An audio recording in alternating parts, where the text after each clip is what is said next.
Welcome back to The Remote Life. My name is Han Talbot, also known as Han Meets World, and today we'll be chatting with Reneé La Tour. Originally from the US, Reneé is Chief Operations Officer of Dow Financial Solutions and the creator of Ticket to Freedom, as well as writer of the Fancy Nomad blog. In this episode, we talk about finding your style of travel, scaling business as a solopreneur, and managing business on the road. So grab a coffee, a tea, or something stronger, and let's get started. Amazing. So, do you want to start us off with telling us a little bit about your remote life journey so far and what brings you up to where you're at in Buenos Aires today? Yeah, so when I think about where my journey started, it gets a little blurry because when did it really start, right? Like, how far back do I go? And for today, I just feel like I'm thinking of going back to after graduating college, or uni, as you call it, what I call like the real education started, where I had the time that opened up because I was actually working full time and going to school full time at night. So I was like, working my way through college. I didn't have a traditional college experience like other people had where they kind of, they go to college for 4 years and get to focus in. I was one of the working girls where I was like working from the age of 18 full time and going to school at night. So I didn't really have a lot of free time for myself and like personal development and that part of my growth. And so once I graduated college, I was about 24, 25. That's when the real school started. And I started exploring myself and what was important to me and really going deep into self-development and everything, from Tony Robbins to Alan Watts to meditation and journaling and really figuring out what was important to me instead of just kind of like following the crowd and going with what everyone else around me was doing. And it was at that time that I really found out that I was more interested in experiences and not things. I was the biggest consumer I knew. I had as countless shoes and handbags and wristwatches, like to go with every outfit. And I was the biggest consumer. I had a shit ton of credit card debt, was way over my head, just living check to check, working a typical 9 to 5 and just trying to climb the corporate ladder. But it was really when I started spending time with myself and what I really wanted, my mind really opened up to the possibilities of life. And it was around that time, it was years, this was years of like, okay, I was 25, 26, 27, when I decided I was just going to quit my job and figure things out. And quitting my job and realizing that I wanted to be an entrepreneur, but I just didn't know what. That is what brought me on the journey of really having the freedom that I wanted, making that decision of designing my life around my job and not the other way around, because really my world revolved around working and, going into my 9 to 5, living for the weekends, just having free time here and there. But it was like, I was just on that hamster wheel. And so when I decided that I was just going to quit, figure it out, I burned the boats essentially because I had no plan. Not that I recommend this at all. Teach their own. For me, this was my journey. I just had this entrepreneurial spirit that I really couldn't quiet any longer. And I just took the plunge and started testing things out, figuring out what would work for me and figuring out how I could get the most freedom possible in all sense of the word. So financial freedom, because again, I had credit card debt. I was living check to check. I didn't have all the savings to live off of. So how could I get the most financial freedom? How could I get the most time freedom? How could I really enjoy my life? How could I create that financial abundance without working myself to death? Like I really knew that it didn't need to be hustle and grind. I knew that I could have a really full life where I did what I wanted to do and I didn't have to pay my dues. And I really wanted to prove that to myself and I really wanted to create that. So I just started exploring and making mistakes and having failures and figuring it out. And that's really where the journey started. If I had to say where I started and how I got here, now we can talk all about that, because that's been a journey since 2016, figuring that out and figuring out what that looks like for me, entrepreneurship, location dependence, which I never thought was a thing that I wanted. I thought I would be totally fine. Vacations here or there, 2 weeks here, 3 weeks there. I thought that was totally okay until I realized that I could run my business from anywhere in the world. Then that opened that whole world up to me and realizing, I can just travel full time and it's incredible. And it's a lifestyle that has changed my life, but I never really planned on it. It was just kind of by accident, just by exploring and just by living the way I wanted to live. That's really cool. Yeah. I think what you said about not thinking that location dependence would be for you. I so resonate with that. I, having like lived abroad for a couple of times growing up, and then, well, it's one part of growing up, I suppose, being 20 something is technically all grown up by that point.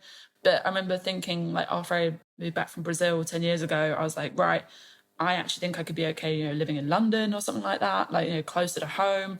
And then watching like YouTube videos of people creating content of setting their laptops up in Thailand and like other beautiful places in the world. I was like, oh, wait, okay, yeah, I've got that itch still. I've got that itch. So I think there are a few people out there who probably feel similar.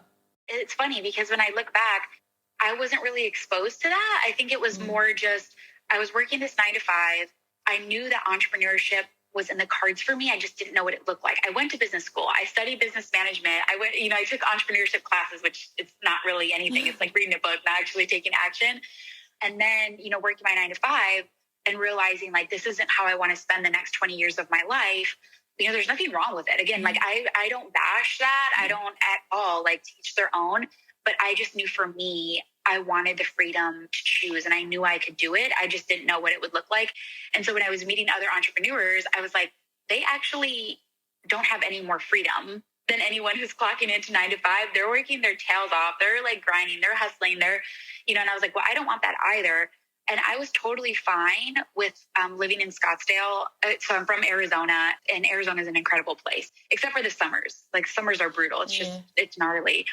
So I was totally fine. That's what I've heard from other people from Arizona. Literally, they've said the same. Yeah.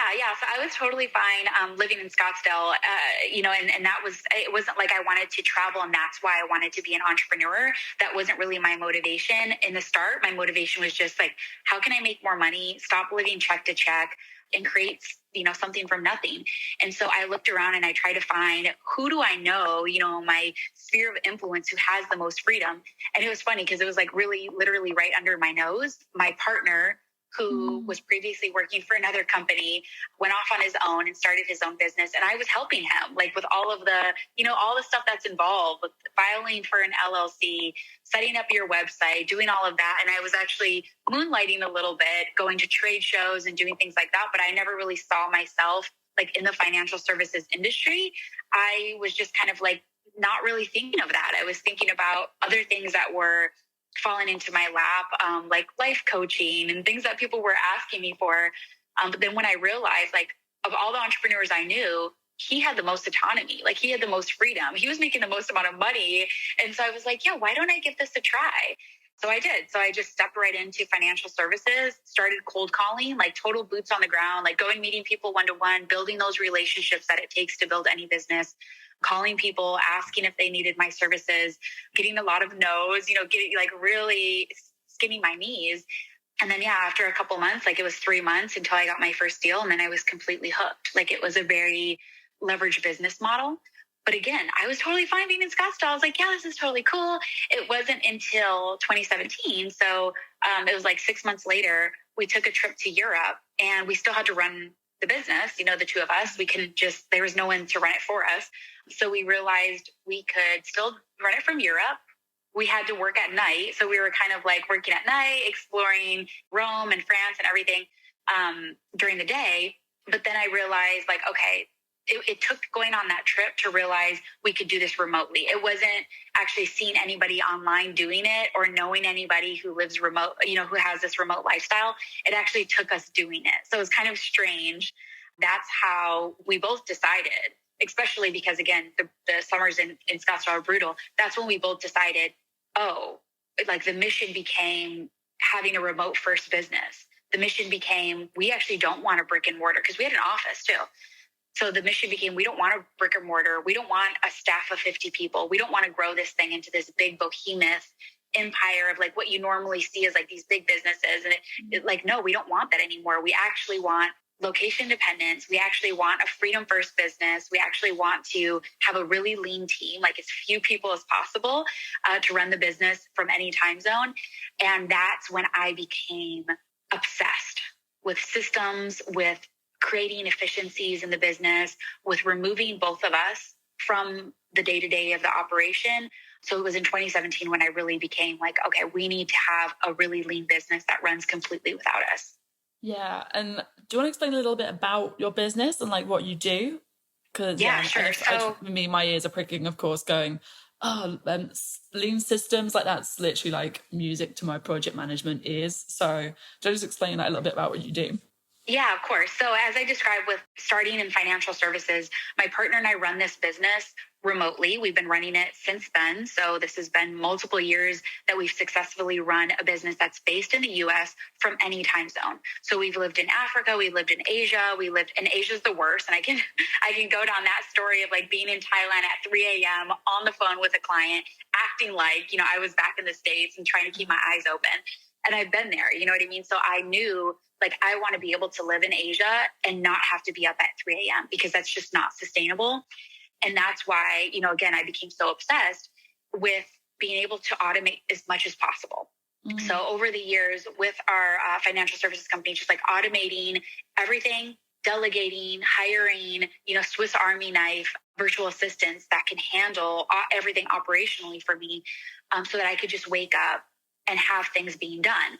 And so I remember like it so vividly, it was like February 2020, waking up in Malaysia and just having a funding notice come in. I had my guy in Tennessee, like just handling it for me. And looking back on that, that was the moment where I was like, I did it. I was able to create, a remote business that essentially runs without me killing myself in the process. So now fast forward to 2023, my partner and I, we only work a few hours per week on that finance company. It runs without us, with a very lean team. It's not like I have a bunch of people. I have one operations person, you know what I mean? And it's handled. We then from there created a course because from creating all of the standard operating procedures that created, and it's essentially, we realized this is a business that we can help other entrepreneurs have. So my partner basically took the lead on that project. So that's basically a whole course program for entrepreneurs who want to enter the financial services space. And then for me, again, because time freedom is lovely, financial freedom, absolutely. Anyone who tells you money is not great is full of crap. Like money is great because it gives you more resources. You can help more people. You can then create mass amount of wealth for yourself. So I'm not here to say like, oh, money is not important. Like profits are definitely important and definitely the objective in business. And that's all amazing. But for me, I just wanted to keep creating. And so like I have this spirit within me, like I just want to create more and more businesses and opportunities and help people. And that is what started, Ticket to Freedom, and being able to help other solopreneurs do the same thing that I've done in the financial services business, that I've done in the education business. Like, how can you create a business, which you've already done as a solopreneur, and you put your heart and your soul and everything into it, but then being able to remove yourself from it, being able to, what I often say, like unchain yourself, because even though you love your business and you love a lot of parts of it, wearing all of the hats while you're trying to scale, past 100K and beyond, at a certain point, you really do have to take a step back and look, zoom out of your business and see your business as a system and all the systems within that, and being able to identify the efficiencies, remove yourself as the bottleneck, and be able to automate, delegate, and mostly remove a lot of what you're doing so that you can have the time freedom. So you really can travel wherever you want and not have to be up at 3 a.m. or not be bogged down by client work or not being able to restrict yourself from where you can travel because the time zone just doesn't make sense. You honestly read my mind, like as I was thinking about that, about scaling, because I think that's one of the biggest questions that people have, because theoretically it's very easy to start a business, right? It's pretty straightforward stuff, but then how do you keep it going and how do you create sustainable systems? And also, when do you then know to scale? Because I find a lot of the time there's no right answer to scaling. No.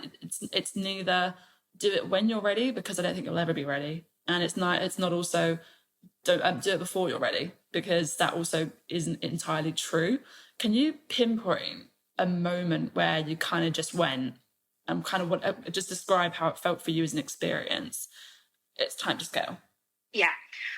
Because I love that you said there's no one size fits all. I'm definitely not the type of person who tries to take a square peg and cram it into a round hole. Every business is a little different. And for me, it's like two-part. First part is being driven by what you really want in life. Like, what do you really want your lifestyle to be? And that needs to be the driving factor, because otherwise, as an entrepreneur, solopreneur, small business owner, whatever you call yourself, when you have the freedom to work whenever, however, with whoever, you can literally work yourself to death. So you do have to be very disciplined and clear on what you want your lifestyle to look like. So like I said, once I decided, oh, I want to be location independent, I want to be able to travel wherever, and I want to be able to run the business at any time zone without being up at 3 a.m. That's when I got really focused in on removing myself. Because otherwise, if I was just like, no, I'm totally fine in Scottsdale, I can just work a normal schedule, nothing would have changed really without having that desire of like, really, what do I want my lifestyle to be? And then the second piece of it is that when you're first starting in business and anyone's telling you like, oh yeah, just click a button and you'll just make loads of money and you'll just work an hour a day, I just don't subscribe to that crap. I don't believe that to be true. That just hasn't been my experience. Like when you start an entrepreneurship, it's super messy. And you're figuring things out and you're doing experiment after experiment. But once you find what works and you can identify points of leverage, then that's where you get to the scaling point. A number I often use, and this is just relevant to US currency, is 100K in revenue. Again, every business, there's nuances to every business. But when you're around that 100K mark, that is typically a good sign. Like, okay, what you're doing makes sense. You have a market, you have a product that people are buying, you're making money. And that's where we can really evaluate, okay, what's working, what's not working, what fire needs to be fueled, where do we want to add more of our resources, where do we want to evaluate pricing structure and market fit and like all of those things. So that's where I kind of like to use that as a benchmark, if that makes sense. But again, it's not a one size fits all. You could be at 50K a year, or how people like to say 5K months, 10K months, whatever. You could be even below that and still be at the point where, okay, how can we scale this baby? Because it depends on your business model. So I hate to say, again, one size fits all, but for me, that's what it looked like for me, like around that 100K mark. And then that's what I see with my clients as well. But again, give or take, it could be someone, who's at 500, it could be someone who's at 50. I think it's more about, are you at capacity? Are you at capacity with your clients, or are you at a plateau in your revenue? Like if you feel like you're just kind of plateaued and you're like, okay, something has to give, then that's also a trigger. One piece of advice that I heard last year, that because obviously I work on projects and launches and things, and again, like there's never kind of like a right time. It sounds kind of fluffy, but there's almost like a gut instinct to it as well. And one piece of advice that I felt like summarized scaling so well for me was do what you can to get back to creating. And by creating it, because this came from an Instagrammer that I follow, but it was not about get back to literally taking your photos on Instagram. For her, it kind of was, because like that's her whole business model. It's taking beautiful photos and videos for Instagram. And she was starting up, obviously other aspects of her business were starting to kind of take up more of her time, and then it impacted what was making her money in the first place. So like you said, with like, is it plateauing? Is your business plateauing? So right. She then said, how do I get back to creating? And then she delegated the bits of her business that obviously like she knew she could do, but it didn't mean that she had to do. And I found that so refreshing to hear, because it was like, yes, this explains it for me. Absolutely. And 100% business every day in and out comes down to trusting yourself. And I think that in the time and space that we're in right now with the internet, God bless the internet, because it just brings so much abundance into the world. But there is so much information out there. There's no shortage. There's no shortage of information. You really have to distill like what makes sense to you, because at any point people are trying to give you advice about your business, but it really does come down to trusting yourself. And the reason why I'm so hesitant to say, oh, this is the point. Again, I just want to share my own story because that's all I can do. But this is why I don't give advice, is because I often see people who are trying to scale or systematize or delegate or automate too early because they don't want to do the work. And that's always a red flag to me, because if you don't want to do the work, it's probably because you're not in alignment with your mission. You're really not. If that desire just isn't there. And what I also see people do is they wait too late, and they wait for an oh shit moment, like a birth or a death or, a burnout, like literally hospitalizing yourself. And then you realize, oh yeah, I actually need to delegate, or, oh, I need to get back to what I really love. And that's the creative process, or, that's the, working with clients really on a deep level, whatever that is. And I hate to see that happen on one side of the spectrum and the other side of the spectrum. So like, there's that middle area of, like you said, trusting your gut and trusting yourself to say, okay, I need help with this. That's obviously where I come in as an outsider, as a co-pilot, to say, okay, what really needs to be done in your business? Let's clean things up so that you can get your time freedom back, so you can really live in alignment with what you want in life and have your business fit around that, because there's really no reason not to. Like, you did all of this work to set up your business, to get things going, to get people to pay you money. It's not easy. It's a hard freaking process. And you've done all of that. Now you can get to a point where you can scale, where you can get help. It doesn't have to be as scary as you think. I know a lot of people, they have a lot of hesitations about delegating, and I understand all of them because I've been there. But there are things that you can do, and there are ways that you can onboard people. There are ways that you can authentically and ethically use automation as a great tool. So there are things that you can do, when done in the right way, will support you in your business, so you have a life that you love, because there's no reason you shouldn't. I love that. Honestly, I could keep talking about business, but just wary of your time. I could talk about all these different things and like missions and all that all day, but I'm just wary. So just to pivot slightly, fancy nomading. Obviously, we had a great chat about this, and this is your Instagram handle, and you've got a blog. You started a blog, didn't you? So, okay, let me just, again, I kind of went back in time, like 2016, 2017, when this journey started, and this freedom of being able to work remotely. It wasn't until the end of 2019 that I was officially able to travel full time, because I had a house, a car. Again, like I said, we had an office. So we had all of these loose ends that we had to tie up. We weren't just, fresh out of college, just put my backpack on and go be a digital nomad. Like, that wasn't our journey. We had to start off small and really eliminate everything in our life and all of our possessions and all that. So at the end of 2019 is when our official, like, full-time travel started. And early 2020, we were in Chiang Mai and at a cafe, and just happened to see this flyer next to the restroom that said Digital Nomad Summit or Nomad Summit or something, 2020. And we were like, wait, what's this? And so we went to the event, and that's when I was introduced this whole idea of a digital nomad. So that's what's so funny, is that I was already a digital nomad, I guess, by definition, but I had no idea that I was, until going to this event and realizing, oh shit, there's like hundreds of, and now I know even thousands of people who are working from their laptop and just like living anywhere, and they call themselves digital nomads. And I was like, oh, this is pretty cool. And my whole thought was, people normally think that nomads are dirty hair, hitchhiking, living in hostels, and there are. So I'm not saying that there aren't nomads who live like that, but that's not all of us. And that's what I realized, when I'm meeting other travelers, in Asia and South Africa and like everywhere. And I'm like meeting other travelers, and I'm like, no, we're not all these, what people think of a nomad, this hippie, kind of, I mean, I am a hippie for sure. But, broke and just kind of doing like the minimal amount possible just to live in the cheapest place possible. Yeah. That's not all of us, that it's just not reality. And I've actually met the contrary, where people have successful businesses, that they're professionals, that they are living a very comfortable, luxurious life, including myself and my partner, and not making any sacrifices in the doing so, in the doing of living this, remote life, this location dependent life.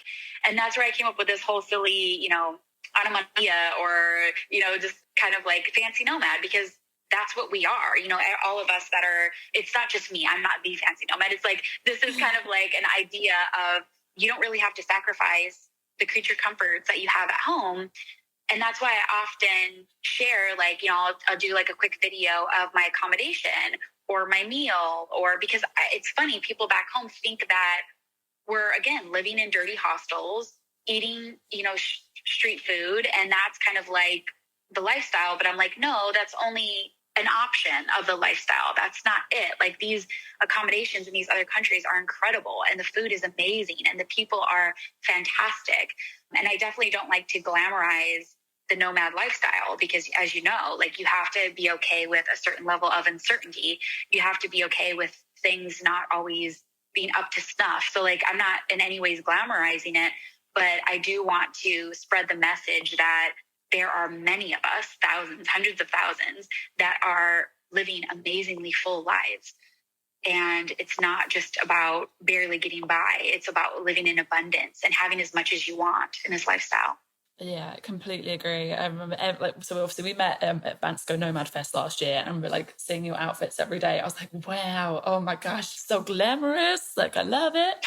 But I agree. It's about being able to, because I have to say, I take my hat off to people who can fly across the world with like 2 t-shirts, like a pair of jeans and their laptop. Like, hats off to you, that works for you.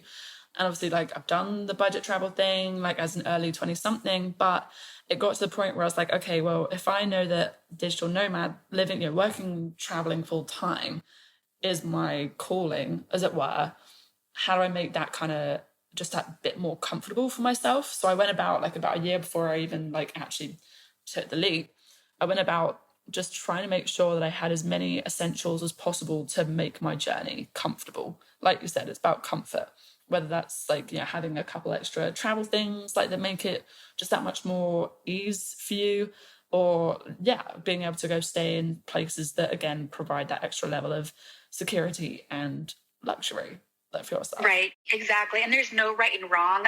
I'm always kind of hesitant. I don't want to come across as like some, arrogant or whatever. Like, no, budget travel is completely fine. For me, I just didn't want to sacrifice. Like, I had a really nice life in Scottsdale, like really beautiful apartment, luxury apartment, nice things. Like I said, I was the biggest materialistic consumer that you could think of. I'm not now. Like, I'm totally cool with one pair of, tennis shoes, one pair of nice shoes, but I don't need to restrict myself because I don't want to pay the baggage fee, or, I'm going to go to this place because it's cheaper, but what I really want is a nice steak. So it's kind of the balance of, I do love going to countries where there's extremely crazy value. Like here in Argentina, we're having an incredible wine, like a beautiful bottle of Malbec wine that otherwise I would be spending $120 for back home, at the Dow Vineyard, which I have. Like, I've been to California vineyards and purchased, $150 bottle of wine because that's what I wanted. But you can go to other countries and get a wine that's just as good for $9, and it's just like crazy, or even less, like $3 or whatever. So it's not to say that value isn't important to me and that there's not so much to gain out of, having that budget, but it's not the driving factor for me, if that makes sense. The driving factor for me is, again, like you said, comfort, safety, just having that quality of life that I want. And it's different for everybody. And I think that we should all be comfortable showing that side of like, my bag isn't always, meeting the weight requirement. And I'm okay with that. I'm okay because I carry, 6 different serums for my skincare routine. I enjoy it. It's just like, there's nothing wrong with it. There's nothing wrong with either or. Oh no, completely. It is absolutely down to everybody's different tastes. And like, of course, it also differs for different people, whether it's long or like short travel, like everyone is absolutely different. And I think that's what I was just so keen to chat to you, because everyone's journey is different. Like, even down to, I made sure to upgrade from economy to premium and economy on a long haul flight once. And oh my gosh, I had the best night's sleep I'm pretty sure I snored the cabin out, but I slept for like 7-8 hours on the plane because I'd upgraded and I was so comfortable. And like, just doing that little thing for myself, it was like that process again of just making things more comfortable, making things a lot more ease and like for myself. And I think it's just figuring out what for you is going to make it's not even about travel, it's about your life. What's going to make your life smoother and more fulfilling for you, I'd say. And completely agree. There is no one size fits all at all. I do have to ask though, like, is there anything like that you cannot live without when it comes to business? Like, obviously you're on the go a lot. So is there anything like either personally or for business that you are like, right, I need this? Say top 3. Yeah, I travel with really, and I don't know, the more I share this with people, people are like, me too. But I thought at first, I was like, this is ridiculous to be traveling with these things. And I didn't at first. So I left these things at home. And then I quickly realized, like literally it was within 6 months, that I'm like, why do I feel like something's missing? And I realized everything that I need for sleep. So I'm going to give you more than 3 because I'm like, wait, sleep is one category. Everything I need for sleep. So I love my silk pillowcase. Cool. My silk eye mask. So I don't even know the brand. I get it on Amazon. It's not anything crazy. But it's like a nice eye mask. It's not like one of those cheapy ones, so that I get really good sleep, good earplugs. Because again, my sleep is like my number one thing. So when people say like, oh, is this for business? Heck yeah, it's for business. Because if I'm getting my full, 7 to 8 hours, I'm going to be just better overall, my day to day. I'm just going to be better performance. So that's like, I have to have those things with me for sure, just to have that good sleep. And then I didn't think that this was important, but there is a hippie side to me. So I travel with crystals. I travel with smudge sticks. So if I have like, sage or palliato or any of those, like I travel with that. So I always have that if I want to burn, to cleanse my own energy, my own space, or cleanse the energy of the place that I'm staying. Because there is energy that gets, stuck within us, and then also within objects and space and everything. So for me, like having my smudge stick that I can burn for myself or in the space that I'm in. And then the last one is essential oils. So when I was back, before I started traveling full time, I had way too many. Like it was, again, consumerism. I had like 30 and I'm like, this is ridiculous. So I did get it down to only the few that I absolutely need, like lavender, peppermint, rosemary, and oregano. I kind of switched those ones out. And then like a citrus one, which is fine. I can do lemongrass, orange, or lemon. They all kind of do the same thing for me. But having those essential oils, I didn't think was such a big deal until I missed them. And I was like, oh, I actually need my essential oils. So those are the things that I travel with all the time, which might not make sense for other people. I love that you talked about your hippie side because, there's been a couple people who I've spoken to, especially within the last year, being in the nomad space, who have just like, you've gone from talking about business, like in the very like traditional sense to, and also I like had this side of me that I also lean into. Like I was talking to somebody about who was super into astrology and using astrology to predict business trends. And like this person's in like a C-suite level, position. And I was like, I absolutely love that. This is becoming more of a thing. People are just kind of becoming more in tune with themselves and on an intuitive level as too. So essential oils for me, I say, like comes into that, and it's just understanding how your body works and just being able to like not even necessarily have your standard necessities, but just the things that your body you don't even realize needs to get on with business day to day. And sort itself out. And whatever those tools are to you, right? Like when we talk about your practices, like everything that you hear online, and there's nothing wrong with any of this. Like I love it. Like anything like meditation, yoga, retreats, cold plunges, dry sauna. Like I love doing all of that stuff. Or like we're talking about the essential oil or smudging or whatever you're doing for your own rituals. Those are just tools that you have in your toolbox, right? And I always want to have certain tools available to me. Most of those tools don't require anything at all. It's just you walking out in nature or doing some breath work or whatever it is. But there's no separation between spiritual practice and work or relationships or whatever, or traveling or interacting with, locals when you go to a new city. It's all a spiritual practice. Everything that you do in life is an opportunity to practice your spirituality, your whatever that looks like, different for everybody. For me, it's always about letting go, letting my ego die, letting go, surrendering to what is, letting emotions out, letting old stuff that's stuck in me, that old energy, letting that out and, becoming myself, more of who I am. And there's no difference. There's no separation in business. You don't shut it off. It's part of it. So yeah, when you ask like, what tools do you need? Is it like a certain laptop or certain? I'm like, no, I could work with any laptop. I could work with any phone. That is more of the, go ahead. It's more of the spiritual stuff. It's more of the esoteric stuff, I guess. It's like, when people say like reading between the lines, it's what's the stuff you need that's between the lines. Like you can go on Google and find like a list of the top 10 essentials for anything, but what is it that you need that's going to make those essentials that much better? Or I think I completely agree. So I just have one last question. Leading on from that, what would you say like is your top like either piece of advice or like something that people need to know if they choose to start a business, or like when they start a business? So more about starting a business, not really about remote life. Pick one. That's a good counter. Okay. Whatever comes to mind. Yeah. Without sounding too repetitive, again, I don't like to give advice, but I would say just for me, it's been about having complete clarity of what you want your life to look like, and being really aware of if that's really you, if that's really deep down you in there, if that's really what you in there want, or is it because of what your parents did or wanted, or because of what your partner, or because of what society is saying what's right or wrong. Because I see a lot of people that are pushed around by the wind because they have this idea of what success looks like. It's usually monetary. It's kind of funny like that, even though we all know that's not that's not really going to bring you happiness and fulfillment. So knowing really deeply, what do I want when I'm 80, 90 years old and I'm in my rocking chair or my deathbed? Am I going to look back on my life and say, fuck yeah, I did it. I did the hard things. I stepped through the fears. I really allowed myself to be me.